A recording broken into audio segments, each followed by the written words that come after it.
સુધી સુધરવાનું નથી એવો અમારો ખ્યાલ છે. એટલે દરેક સાધુ સંતોને અમારો ખાસ વિનંતી, તમારા શરણોમાં વંદન સાથે વિનંતી, ભક્તાઈઓને પણ વિનંતી કે આ વખતનું જે લગ્ન બંધારણ છે એ જ પ્રમાણે આપણે આપણી દીકરાના લગ્ન કરીશું. કશું જ નહીં થાય.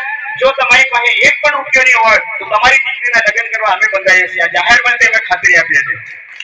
જો તમારી પાસે કોઈ સગવડ નહીં હોય, આજ મહાદેવના મંદિરે ગુરુજીની હાજરી, એમના સાક્ષી અને એમના આશીર્વાદથી આપણે તમારી દીકરીના લગ્ન અમે કરાવી આપીશું. અને તમે નહીં આપશો એટલું અમે કન્યાદાન અમારાથી શક્ય બને એટલું આપીશું. બીજું એમથી શું કરીએ કહો. એટલા માટે આપણે આ વખત તૈયાર થઈ જવાનું છે. સમયની પાબંદી છે, દૂર દૂરથી સાધુ સંતો ભક્તો પધારેલા છે. ખાલી આખી પત્રિકા છે ગુરુજીને આપી છે અને એમના માર્ગદર્શન વિશે બનેલી છે. હું એમાંના ખાલી 5 મુદ્દા તમને સંભળાવી દઉં જાહેર મંચથી, જે બાકીનું બધું કોમન છે. ગુરુજીનું વચનનું ઈ પાલન કરવાનું છે કે દીકરીને દાનમાં દેવાની છે. ગુરુજીનું ઈ જ વચન છે ને? હા બોલો છે. ગુરુજીનો કયો વચન છે? દીકરીને દાનમાં દેવાની છે. પણ ગુરુજી કોઈ સાધુ સંતનો પરિવાર અને એમનું જીવનમાં કદાચ એટલી બી સગવડ નહીં હોય તો અમે સમાજ પંચે એવું નક્કી કર્યું છે કે ઓછામાં ઓછો 1,21,000 ખર્ચા તરીકે તમે લઈ અને શાંતિપૂર્ણ એ પ્રસંગ પતાવો. એકદમ પરિસ્થિતિ નબળી હોય ત્યારની વાત છે. તો આ વાત બરાબર છે કે 1,21,000 માં થઈ જાય નહીં? તો આવું એક નક્કી કર્યું છે. બીજું છે દાગીનાની અંદર હમણાં આપણે બધા જ ભેગા છે ગુરુજી, આ વર્ષ ઇતિહાસમાં ધરતી બની તારતી એવું હશે. ચાંદીના સોનાના ભાવ ગજબના છે.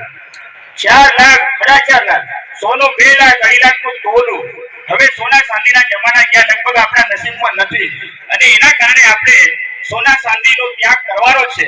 તેમ છતાં આપણી દીકરી ઉગાડે પગે નહીં જાય, આપણી દીકરીનો પ્રસંગ ન શોભે એવું પણ ન બને અને એટલા માટે આપણે 250 ગ્રામ ચાંદીની અંદર એક દીકરી માટે પગના તોડા અને ચાંદીનું મંગળસૂત્ર ગળામાં, અને બને તો એનો એક સોનાનો નાકનો કાંટો અને બને તો કાનના 2 બુટ્ટા, આટલું હિંમત કરીને આપણે રાખવાનું છે. લગભગ એ ભારી નહીં પણ આટલું નક્કી કરેલું છે.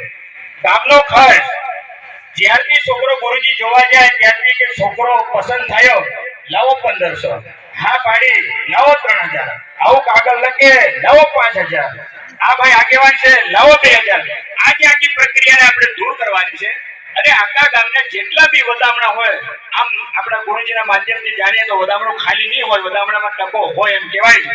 અને એટલા માટે આપણી પરંપરા જળવાઈ રહે એના માટે માત્ર ને માત્ર 51 રૂપિયા આપણે મૂકવાના છે વધામણામાં. બીજા કોઈ પ્રકારના લેવાના નથી. ગામનું પંચ આપણે નાની સ્ટુડન્ટના 10,000, મોટી સ્ટુડન્ટના 20,000, ઈ એમ કરીને રૂપિયા લેવાના બધા ધંધા છે. એટલે આપણે કુલ મળીને 5,000 રૂપિયા ગામનું દાપુ લઈ લેવાનું.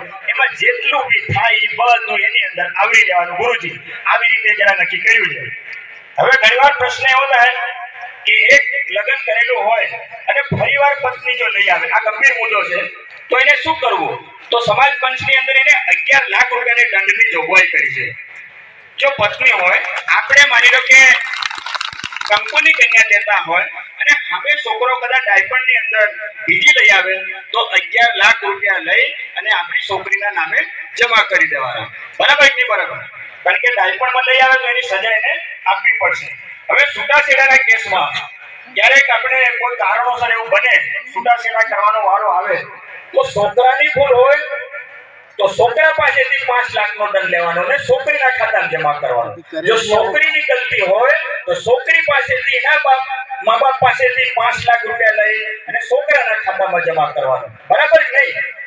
જે ફરિયાદી પંચ હોય એમને જે યોગ્ય લાગે એ પ્રમાણે એનો આપણે અમલ કરવાનો રહેશે. જમણવારની વાત છે તો આપણે દાળ ભાત કંસારણ કરવાનો એટલે જમણવારનો ખર્ચો આપણે બચી જશે. આપણા લગ્ન રીત રિવાજ મુજબ કરવાનું. હવે ભાંગડિયાની વાત આવે છે. આપણે જેટલા બેટા ઘણા ભાંગડિયા છે. ભાંગડિયા કે મેં હાંડી આવી એમ કરી ઈ ભાંગડિયો ઘણી વખત તો સાહેબ ગુરુજી લગ્ન થાય 1000 રૂપિયા ભાંગડિયા દે. આ જાદવ બાજુને એક ગઈ વખતે 1.5 લાખ ભાંગડિયા લીધી. આ 1.5 લાખ ભાંગડિયા લીધી તો 1.5 લાખ એટલે શું કહેવાય એમ બહુ સારો એક ખતરનાક વાત છે. તો ભાંગડિયાની અંદર આપણે સાહેબ સોરી પણ હોય, ભણેલી હોય, નોકરી કરતી હોય, એને બંને 500 થાય ને 5000 ની આજુબાજુની રકમ કરી આપવાની. હવે પછી લાડી બાજુથી 3 તો કઈથી પેલો આપણી પંચ નક્કી કરી લે. આવું એક આપણે જોગવાઈ કરી છે. હવે બે જ મોટા રહ્યા. હવે સગાઈ કરેલી છોકરી ઘણીવાર ભાગી જાય. સગાઈ કરે છે ગુરુજી કોઈ બીજી જગ્યાએ એની પસંદગીની જતી રહે તો આને બહુ મગજમારી થાય છે અને લોકોએ ઝેલાડ્યા હોય 25,000 અને માંગે 5 લાખ, ઝેલાડ્યા હોય 50,000 અને માંગે 10 લાખ રૂપિયા અને આખા ગામના ઝઘડા કર્યા કરે. તો આપણે શું કરવાનું? જો માની લો 50,000 ઝેલાડેલા હોય તો એના ડબલ 1 લાખ રૂપિયા આપી દેવાના અને જો 25,000 ઝેલાડેલા હોય તો એના 50,000 આપી દેવાના. એ મંતર અમે ગુરુજી આજે એમ કહ્યું કે માણસ 1 વર્ષથી 50,000 રૂપિયા દાખલા તરીકે ઝેલાડી દે તો હવે 1 વર્ષ જાય તો 1 વર્ષના આપણો દેશી વ્યાજ ગામડાનું ગણીએ તો ડબલ થઈ જાય ને. તો એને જો 50,000 હોય એટલે 25,000 હોય 50, 10,000 હોય તો બીજે. પણ હવે એવી ગલતી નહીં કરતા.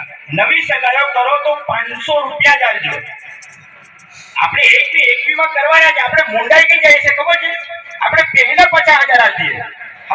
હગાઈ નહીં થાય એની પહેલા 50,000 આપી દઈએ એટલે પછી છે ને એની રકમ ઉપર ને ઉપર જાય. બીજી એક વાત કરી દઈએ, ગયા વર્ષે જો 50,000 ઝેલાડેલા હોય અને કોઈ ભક્તના દીકરાનું લગ્ન આ વખત હોય, સામેવાળી પાર્ટીને પ્રેમથી પૂછી જોજો. જો એ ઉમેરી લે તો સારું, ને તો એને જતું કરી દેજો. એને શું કરી દેજો? જતું કરી દેજો. ગમે તેમ કરીને આ નવા રિવાજ પ્રમાણે આપણે આગળ વધવાનું છે. હવે કોઈ પણ પ્રકારે લગ્ન નહીં થાય અને તમારો પ્રશ્ન હોય તો મને ગુરુજીના માધ્યમથી આખી સમિતિને મળી શકો છો. કાલે ગરબાડાની અંદર ગુરુજી મોટું એક મહાસંમેલન કર્યું, સારા એવા અમને સંકેતો મળ્યા છે. અને ઝાલોદ તાલુકાની અંદર બી એક મહાસંમેલન થયું, તેમાં પણ આજ વાત રાખી છે. રવિવારે ધાનપુરની અંદર પણ મહાસંમેલન છે. આપણો ભીલ સમાજ ભક્તિ શક્તિ થી આગળ છે. શક્તિથી એટલા માટે આગળ છે કે દુનિયાનું ગમે એવું કામ આ સમાજ કરી દે. ગમે એવું 101 માળનો બિલ્ડિંગ ભીલ સમાજ નિર્માણ કરી શકે. આ સત્ય વાત છે. સત્ય છે ને? અને આપણે કરી રહ્યા છીએ. દુનિયાનું કોઈ એવું કામ નહીં હોય કે ભીલ સમાજ નહીં કરી શકે, પણ દુનિયાનું એક ખતરનાક દેશ લેશે એ જો ભીલ સમાજ છોડી દે તો દુનિયાના હરેક સમાજ કરતા ભીલ સમાજ આગળ આવી જાય. આ વાત અમે અહીંયા મૂકી છે. આપ સૌ સંતો ભક્તોને સ્વીકારજો. ગુરુજીની દયાથી અમે આ વાત તમારા સુધી પહોંચાડી છે. આ વાત ઘેરે પહોંચાડજો.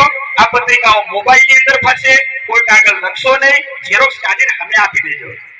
તો આ વાત જો સારી લાગી હોય તો જરા તાજેથી સ્વાગત કરી લો. લાગી નહીં લાગી?